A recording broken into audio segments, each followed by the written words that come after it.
If they don't pay your bills, their opinions don't count.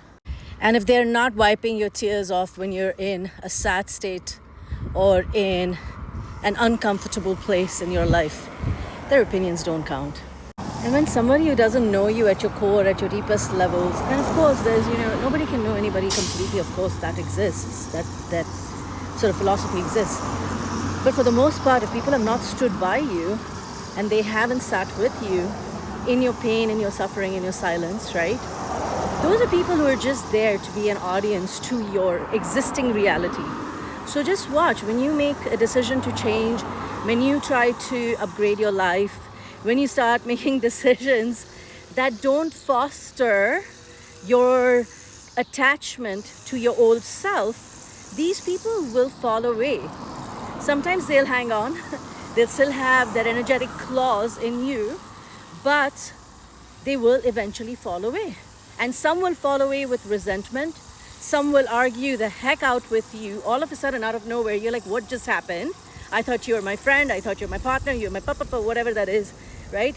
And then you'll be introduced to their reality.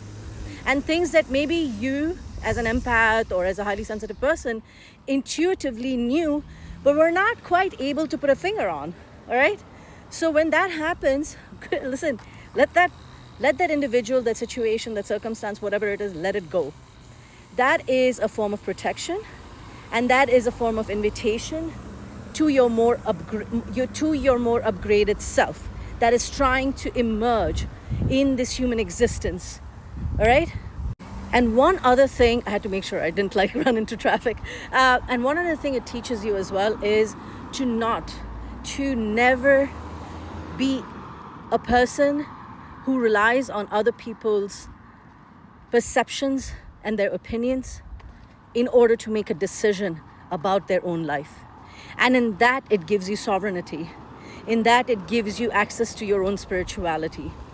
So please remember, every human experience you experience here is bringing you closer to your joy.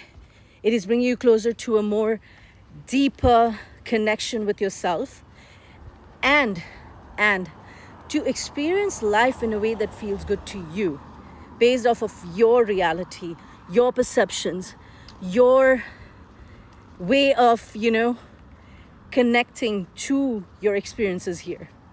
So it's that individual, but it's also slightly universal.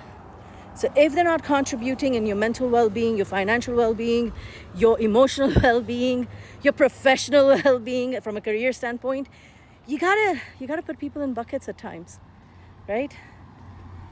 And nod, pretend if you need to that they were heard, and do whatever the fuck you want to do.